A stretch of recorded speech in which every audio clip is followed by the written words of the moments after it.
ಶ್ರೀ ಅನ್ನಪೂರ್ಣ ಮಾತಾ trust ವತಿಯಿಂದ ನೇತ್ರಮ್ಮನವರು ನಿರ್ಗತಿಕರಿಗೆ ಮತ್ತು ವೃದ್ಧರಿಗೆ ಒಂದು ಅನಾಥಾಶ್ರಮವನ್ನು ಕಟ್ತಾ ಇದ್ದಾರೆ. ನಾವು ಡೇ 1ಇಂದನೂ ನೋಡ್ತಾ ಇದ್ದೀವಿ. ಒಂಟಿಯಾಗಿ ಅವರು ಯಾವುದೇ ಸ್ವಾರ್ಥ ಇಲ್ಲದೆ ನಿಸ್ವಾರ್ಥವಾಗಿ ಒಂದು ಸಮಾಜ ಸೇವೆನ ಮಾಡಬೇಕು ಮತ್ತು ನಿರ್ಗತಿಕರಿಗೆ ಒಂದು ನೆಲೆಯನ್ನು ಕೊಡಬೇಕು ಅಂತ ಹೇಳಿಬಿಟ್ಟು ಒಂದು ಆಶ್ರಮನ ಕಟ್ತಿದ್ದಾರೆ. ಅವರು ನಿಜವಾಗ್ಲೂ ಎಷ್ಟು ಕಷ್ಟಪಡ್ತಿದ್ದಾರೆ ಅನ್ನೋದನ್ನು ನಾವು ಕಣ್ಣಿಂದ ನೋಡ್ತಿದ್ದೀವಿ. ಎಷ್ಟೋ ಸರಿ ಊಟ ಇಲ್ಲದೆ ನಿದ್ದೆ ಇಲ್ಲದೆ ಕಣ್ಣೀರು ಹಾಕ್ಕೊಂಡು ಎಷ್ಟೇ ಕಷ್ಟ ಆದರೂ ಪರವಾಗಿಲ್ಲ, ಈ ಕೆಲಸನ ನಾನು ಮುಗಿಸ್ಲೇಬೇಕು ಅಂತ ಹೇಳ್ಬಿಟ್ಟು ಹಗಲು ರಾತ್ರಿ ಶ್ರಮಪಟ್ಟು ಆಶ್ರಮನ ಕಟ್ತಿದ್ದಾರೆ. ಫ್ರೆಂಡ್ಸ್, ನಿಮಗೆ ಯಾರಿಗಾದ್ರೂ ಸಮಾಜ ಸೇವೆ ಮಾಡಲಿಕ್ಕೆ ಅಥವಾ ಅನಾಥರಿಗೆ ನಿಮ್ಮ ಕೈಲಾದಷ್ಟು ಸಹಾಯನ ಮಾಡಬೇಕು ಅಂತಿದ್ರೆ ನೀವು ಸ್ಕ್ಯಾನರ್ನ ನಾನು ವಿಡಿಯೋದಲ್ಲಿ ಹಾಕಿರ್ತೀನಿ. ದಯವಿಟ್ಟು ನಿಮ್ಮ ಕೈಲಾದಷ್ಟು ಸೇವೆನ ಮಾಡಿದ್ರೆ ಅವರು ಅನಾಥಾಶ್ರಮನ ಕಟ್ಟಲಿಕ್ಕೆ ಸಹಾಯ ಆಗುತ್ತೆ.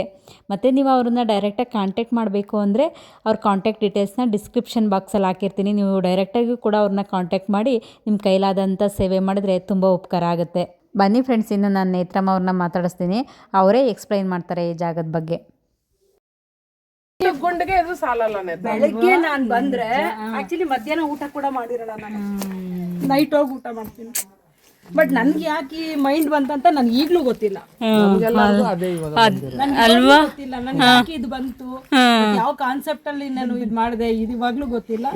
ಬಟ್ ನನ್ಗೆ ಏನಂದ್ರೆ ಇಲ್ಲಿ ಫಿನಿಶ್ ಆಗ್ಬಿಟ್ಟು ಒಂದು 100 ಜನ ಊಟ ಮಾಡ್ತಾ ಕೂರ್ತಾರಲ್ಲ, ಅವಾಗ ನಂದು ಏನಿದೆ ಆಸೆ ಫುಲ್ಫಿಲ್ ಆಗುತ್ತೆ. ಖಂಡಿತ ಆಗುತ್ತೆ. ಅದೊಂದು ನಂದು ಆಸೆ, ಅದ್ ಮಾಡ್ಬಿಟ್ಟೆ ಹೋಗ್ಬೇಕು.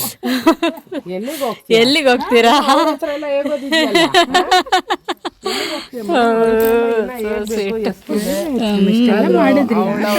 ಫೀಲಿಂಗ್ಸ್ಗೆ ಯಾರೇ ಹೇಳಿದ್ರು ಅದು ಒಂಥರ ಫುಲ್ಫಿಲ್ ಆಗಲ್ಲ.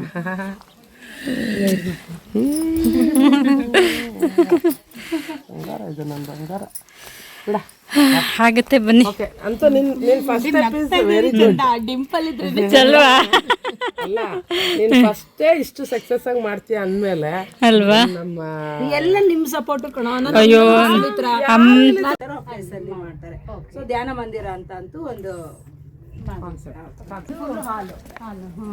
ಫುಲ್ ಹಾಲು ಬೇಕಂದ್ರೆ ಇಲ್ಲ, ಅಲ್ಲಿ ನಾವು ಕಾರ್ನರ್ ಅಲ್ಲಿ ಒಂದು ಆಫೀಸ್ ಅಡ್ಮಿಷನ್ಗೆ ಅಂತ ಒಂದು ಆಫೀಸ್ ಮಾಡ್ಕೊಬಹುದು. ಇಲ್ಲಾಂದ್ರೆ ನಮ್ದು ಏನೋ ಪ್ರೋಗ್ರಾಮ್ ನಡೆದಾಗ ಜಾಗ ಸಾಕಾಗಿಲ್ಲ ಅಂತ ಅಂದ್ರೆ ಹಾಲ್ ಫುಲ್ ಆಗುತ್ತೆ. ಪ್ಲಸ್ ಇಲ್ಲಿ ಪ್ಯಾಸೇಜ್ ಈ ಕಡೆ ಎಲ್ಲ ಜನರು ಕೂಡಲಿಕ್ಕೆ ಅನುಕೂಲ ಆಗುತ್ತೆ.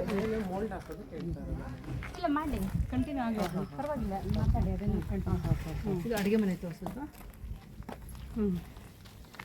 ಇದು ಅಡುಗೆ ಮನೆ. ಅಡ್ಗೆ ಮನೆ ದೊಡ್ಡ ಅಡ್ಗೆ ಮನೆ ಚೆನ್ನಾಗಿ ಅಲ್ಲ, ಯಾಕಂದ್ರೆ ಅಡ್ಗೆ ಮನೆನೇ ವಿಶಾಲವಾಗಿರ್ಬೇಕು ಮೇಯ್ನ್ ಆಗಿ. ಅಡ್ಗೆ ಮನೆ ಎಷ್ಟು ವಿಶಾಲ. ಇದು ಬಂದು ಅಡ್ಗೆ ಮನೆ. ಅಷ್ಟು ಅನ್ನಪೂರ್ಣೇಶ್ವರಿ ಬಂದು ನಮಗೂ ಒಂದು 200 ಜನ ಇಡ್ಬೇಕನ್ನೋ ಕಾನ್ಸೆಪ್ಟ್ ಇರುವಾಗ ಅಡ್ಗೆ ಮನೆ ದೊಡ್ಡದಾಗಿ ಅಡ್ಗೆ ಮನೆ ಭಗವಂತ ಗಣೇಶ ಬಂದಾಗಿದೆ ನೋಡಿ. ಅದೇ ಸ್ಪೆಷಲ್. ಅದಕ್ಕೆಲ್ಲ ಯಾರು ಹೇಳ್ಕೊಟ್ರ ಮಾಡುವಂತ ಇದು ಭಗವಂತನೇ ಇದಕ್ಕೆ. ಇಲ್ಲಾಂದ್ರೆ ನಮಗೆ ಇದು ಬಂದು ಡೈನಿಂಗ್ ಹಾಲ್. ಡೈನಿಂಗ್ ಹಾಲು ಕೆಳಗಡೆ ಕೂರ್ಲಿಕ್ಕೆ ಆಗಲ್ಲ ಅಲ್ಲ, ಅಂಥವ್ರಿಗೆ ಸ್ವಲ್ಪ ಬೆಂಚ್ ಥರ ಹಾಕ್ಬಿಟ್ಟು ಮೇಲ್ಗಡೆ ಕೂತ್ಕೊಂಡು ಊಟ ಮಾಡೋ ಥರ. ನಡ್ಕೊಂಡು ಓಡಾಡೋರು ಬಂದು ಇಲ್ಲಿ ಊಟ ಮಾಡ್ತಾರೆ. ಅಲ್ಲಿ ಆಗಲ್ಲ ಅನ್ನೋರಿಗೆ ಅವ್ರು ಎಲ್ಲಿರ್ತಾರೋ ಅಲ್ಲೇ ಸಪ್ಲೈ ಮಾಡಿ ಕೊಡ್ತೀವಿ. ಭಾಳ ಚೆನ್ನಾಗಿರುತ್ತೆ ನಾನು ಕೊಟ್ಟಂತೆ ಕೈಗೋರ್ತವ್ರು ಇದ್ಬಿಟ್ರೆ ಅಲ್ವಾ. ಹೌದು, ನಾನು ಇದು ಕೂಡ ಅವರು ನಿಜ ಆಗಿರೋದು ಇರ್ಲಿಕ್ಕೆ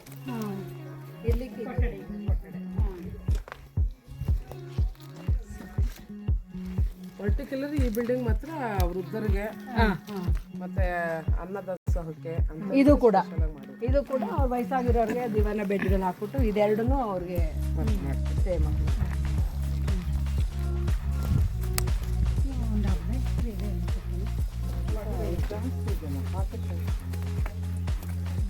ಇದು ಕೂಡ ಇವಾಗ ನಮ್ಗೆ ಅಲ್ಲಿ ಏನು ಕೆಲಸ ಮಾಡೋರು ಸ್ಟಾಫ್ ಬರ್ತಾರೆ, ಅವ್ರಿಗೆ ಉಳ್ಕೊಳ್ಳಿಕ್ಕೆ ಅಂತ ಹೇಳ್ಬಿಟ್ಟು ಒಂದು ರೂಮ್, ಅವ್ರಿಗೆ ಇರ್ಲಿಕ್ಕೆ ವ್ಯವಸ್ಥೆ ಬೇಕಲ್ಲ. ಸೊ ಹಂಗಾಗಿ ಅವ್ರು ಉಳ್ಕೊಳ್ಳಿಕ್ಕೆ. ಇನ್ನು ಆ ಕಡೆ ರೂಮು ಕೂಡ ಅಷ್ಟೇನೆ ಏಜ್ ಆಗಿರೋರಿಗೆ ಇರ್ಲಿಕ್ಕೆ.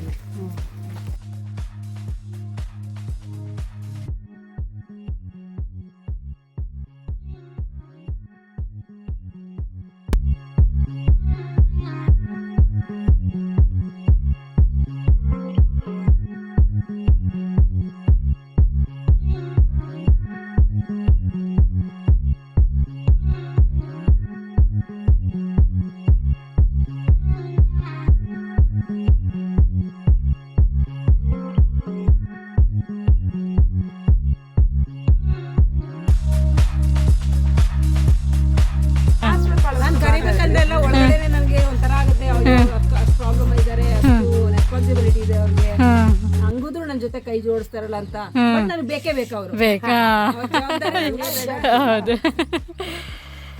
ಥ್ಯಾಂಕ್ ಯು ಏನು ಭಗವಂತ ಹಿಂಗೆ ಆರೋಗ್ಯ ಕೊಟ್ಟು ಅಲ್ವಾ ಹಿಂಗೆ ಒಂದು 4 ಜನಕ್ಕೆ ಎಲ್ರಿಗೂ ಒಳ್ಳೇದಾದ್ರೆ ಆಗಲಿ ಎಲ್ಲರಿಗೂ ಒಳ್ಳೇದಾಗ್ಲೇಬೇಕು. ಬೇಕು ಏನು ಇಲ್ಲ ಅಂದ್ರೆ ವಯಸ್ಸಾದವರಿಗೆ ನಮ್ದು ಆಗ್ತಾ ಇರೋದು ಮಾಡ್ತಾ ಇದೀವಲ್ಲ ಅದು ಗ್ರೇಟ್ ಪುಣ್ಯದ ಪುಣ್ಯ ಹೌದು ನಿಜವಾಗ್ಲೂ ಅದು ಯಾರು ಏನಾರ ಮಾತಾಡ್ಕೊಳ್ಳಿ ಹೌದು ಮಾತಾಡೋರು ಮಾತಾಡ್ತಾನೆ ಇರ್ತಾರೆ ಒಳ್ಳೇದ್ ಮಾಡಿದ್ರು ಮಾತಾಡ್ತಾರೆ ಕೆಟ್ಟದ್ ಕೆಟ್ಟದ್ ಮಾಡಿದ್ರು ಮಾತಾಡ್ತಾರೆ. ಮಾತಾಡ್ತಾರೆ ಮಾತಾಡಿಲ್ಲ ಅಂದ್ರೆ ನಮ್ಗೆ ಪವರ್ ಬರಲ್ಲ ಕಣಪ್ಪ.